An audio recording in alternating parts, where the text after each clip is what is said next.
Hello and welcome to the third episode of the AFL Review Show. Now David, or as Franzi I like to call him, is not here today. He is quite busy this week, so I'm going to be doing this by myself, but we're going to go for every game that's happened in round 2. So the Thursday night game was between Richmond and Collingwood, and Richmond go over the line 14-15-99 to Collingwood's 11-14-80, a 19-point victory by Richmond. Will Hoskin-Elliott was very good for Collingwood. He kicked 3 goals, he had 21 disposals and 12 marks in his second game in his new team at Collingwood. But it was Richmond led by their skipper Trent Cotchin, who had 26 disposals and 2 goals and 2 big saving tackles in the last quarter to get them the 19-point victory. It was an interesting game. It was quite a tight contest throughout the whole game. Both teams could not kick straight in the first quarter. Collingwood, they did get a little bit of a lead in the second quarter, but could have had a bigger lead if they kicked a lot straighter. But this happened throughout the whole game, and probably the kicking in front of goal probably cost them the game. They probably could have won this match easily, but Richmond, they were just a bit more clinical at the right time of the match. Richmond, they played some really good football. They're 2-0 right now. They're playing really well. They're in the top 8. And next week, they do have West Coast at the MCG, and they will fancy their chances of winning that game. While Collingwood, they're 0-2 and looking like they're not going to make another finals appearance. I know it's only 2 games, but just haven't been at their very best. Despite their midfield still playing some good football. Treloar getting a lot of the ball again. Taylor Adams was good. Pendlebury, Sidebottom and Grundy. The usual suspects playing well, but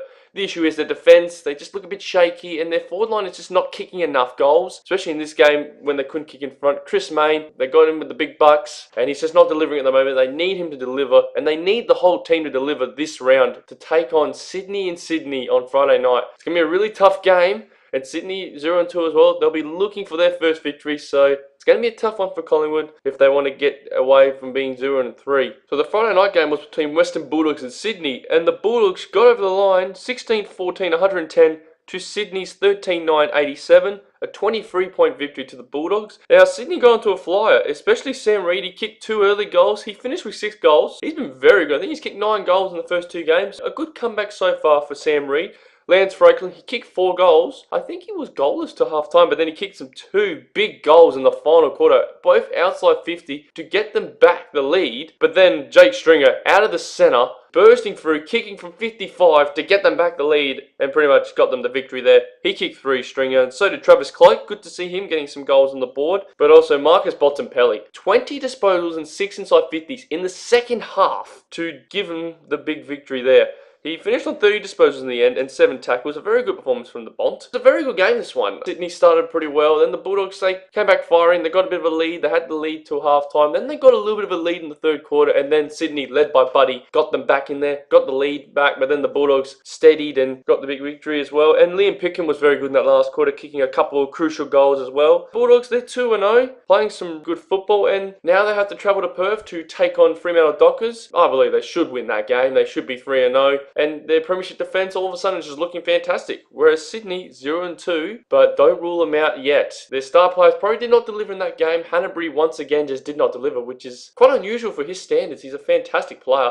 He should be able to respond in the next game. They're going to take on Collingwood on a Friday night, and they will go in that game as favourites, and they should be able to get their first victory of the season. So Hawthorn took on Adelaide at the MCG on Saturday. The Crows got the victory. Hawthorn with 13-11-89, and the Crows 16-17, 113. Now Hawthorn had a very good start to this first quarter. They were up by 4 goals at quarter time. Put a lot of pressure on the Crows. Didn't look like they were actually ready for him in the first quarter, but then they picked it up since then. The next 3 quarters, they were fantastic. Played what they did against GWS, and they got a 24-point victory. Luke Bruce, he kicked 4 goals. He kicked 3 in the first quarter. Eddie Betts and David McKay kicked 3 as well, and Pioppolo also kicked 3. As I said, the Hawthorn got off to a flyer in the first quarter, and then the Crows just slowly picked their way back into the game, and easily, in the end, getting a good victory there. It all started, David McKay, a couple of big goals in the second half, probably started that big comeback to getting that lead. Eddie Betts, as he always does, kicks the goals in the pocket. I think people need to make sure they don't make him kick in the pocket because he just kicks them well there all the time. Tom Mitchell had a big game, 38 disposals, been very good for his new side.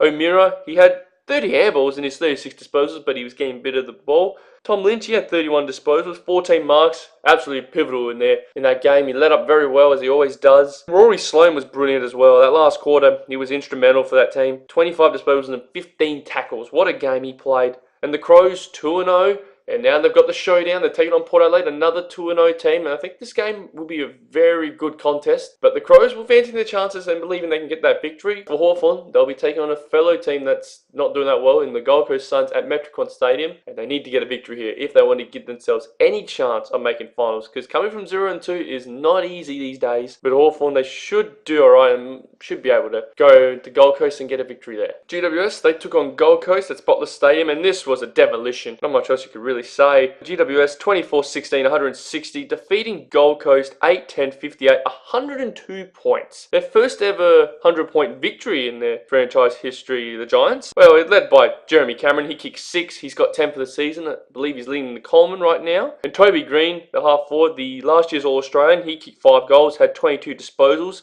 Quality match. And he also got Steve Johnson and Kelly and Smith kicking 3, and Jack Munn, the lone head really for Gold Coast, he kicked 3. There was just no pressure from Gold Coast from the start. GWS got a really big start. Gold Coast, they made a little comeback in the second and third quarters, but then when they got it to probably about 5 goals, GWS just stepped it up again, dominated then, and got the big 3-digit win, basically. The disposal winners, Callum Ward, 32 disposals, another good game. Dylan Shield, the quality of him, 28 disposals. Kelly, again, very good, 3 goals in his 27 disposals. Toby Green, as I said, 22 disposals. For Gold Coast, Colin Jasny and Took Miller both had 27 disposals, but a bit of a rabble at the moment with the Gold Coast Suns. Me and Francie did think that if at their best they could finish top 8, but I'll tell you one thing, they haven't been at their best at all, and I don't know what's going on with them. It just looks like some of their players look disinterested. Gary Ablett is one of them, definitely. He just doesn't look like he wants to be there. I know he wanted to go back to Geelong. A few other players just didn't really go hard enough at the ball. I think Aaron Hall probably could have done a bit better. Tom Lynch probably wasn't at his best. And I think there's going to be a lot of pressure on Rodney. He's going to have to deliver right now, or else he's going to be gone very soon. And they do have Hawthorn next week and Metricon, and they need to perform well there. If they play like this against Hawthorn, they will get slaughtered. Just imagine if they get smashed next round. They really need to perform this game. Whereas for the Giants, they played fantastic football, as I said, after last week's poor performance against the Crows. And next week they do have North Melbourne. I think it's in Bloodstone Arena in Hobart.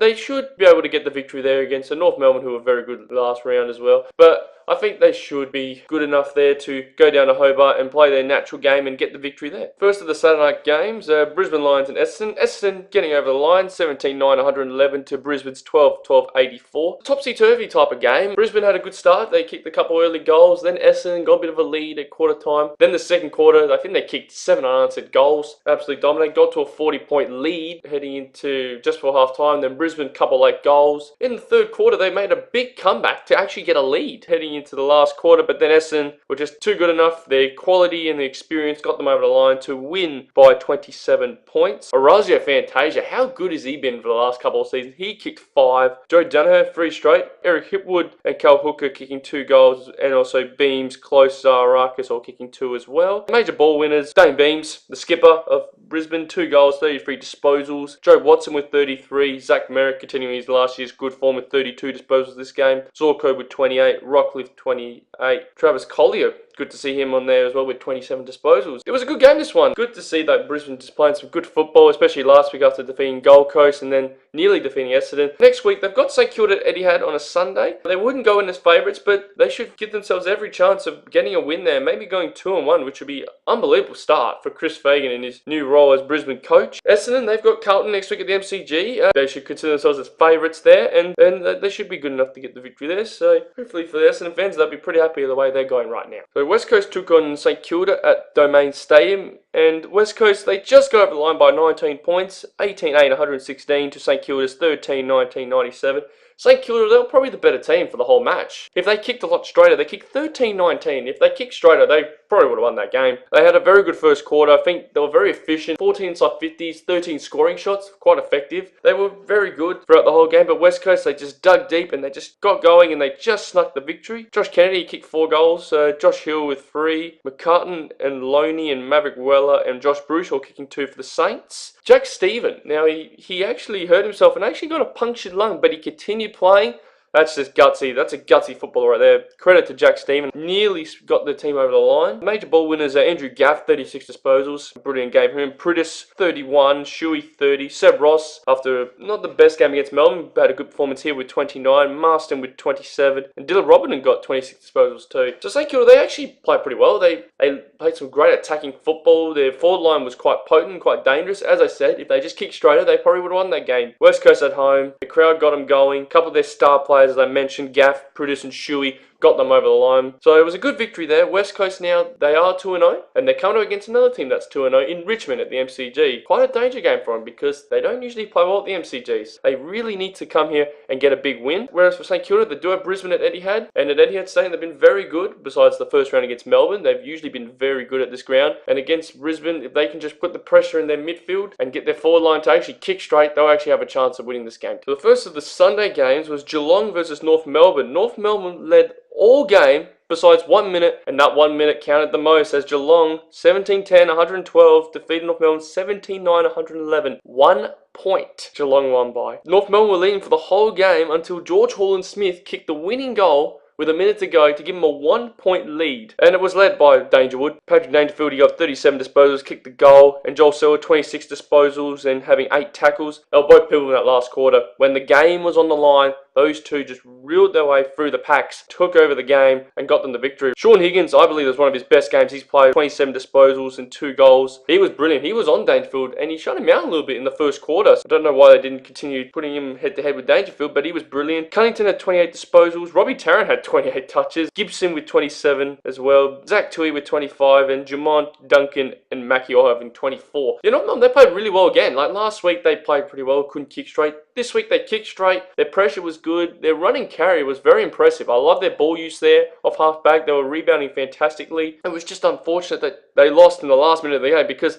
they deserved to win that game, and they should have won that game. The goal kickers, Hawkins and Menzel kicked 4. Ben Brown kicked 3. He was very good up forward. Kane Turner and Higgins has kicked 2. Holland Smith with 2. And Lindsay Thomas kicking 2. And Jai Simpkin getting his first goal in AFL football as well. But I think there's a lot of positives to come out for North Melbourne. They played really well all game. Just, you know, when the game mattered, they just couldn't quite deliver. But they should take some confidence in heading to the next game. And they do have GWS at Bloodstone Arena. Now, it is going to be a tough game for them, but if they put that same pressure to what they did to Geelong, they could easily counter GWS, and they could get their first win there. For Geelong, they will take on Melbourne at Etihad Stadium. Melbourne probably won't have John Lewis and Jesse Hogan due to suspension, so it's a good time to play Melbourne right now. They will like to give themselves a good opportunity of getting 3-0 as well. So the game that happened at the MCG was Melbourne versus Carlton. Melbourne got a little bit of a scare from the Blues.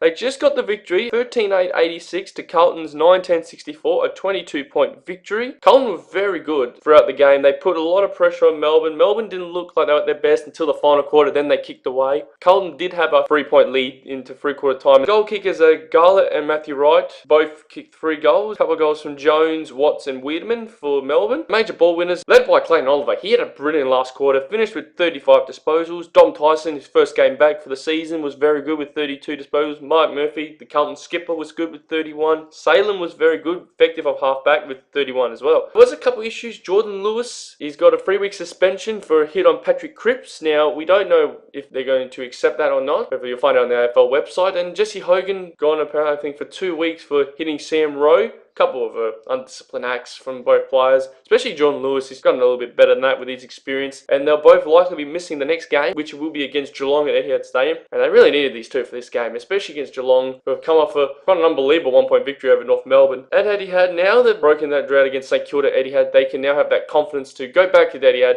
and get a big win there. And it would be a good win if they can beat Geelong. Carlton, they do have Essendon next week. See how they go. Essendon will be favourites, but if they play like they did against Melbourne, I believe they could win that and get their first win of the season, which would be great for Brendan Bolton and their fans. The last game of round 2 was Port Adelaide versus Fremantle, and Port Adelaide absolutely dismantled the Dockers, 22-13, 145 to Fremantle's 8-8-56. I think it was just a poor game from Fremantle. They made too many mistakes early in the game, and that just set up Port Adelaide. They were brilliant as well, but Fremantle, they just did not play well at all. The goal kickers, Robbie Gray, 6 goals, he had 30 disposals. If that's not a complete game, I don't know what is. Charlie Dixon, he kicked 4. A couple of goals from Brett Eddy, Chad Winger, and Ollie Wines. No major goal kickers for Fremantle, only a lot of single goal kickers. Yeah, Port Adelaide, they were good from the start. They played like they did last week against Sydney, put a ferocious pressure on the ball carriers, and it just forced Fremantle to make too many turnovers, and it wasn't good enough from Fremantle. They looked like witches' hats, basically. They allowed Port Adelaide just to run over them and just dominate the game. Disposal winners, well, Lachie Neale was very good.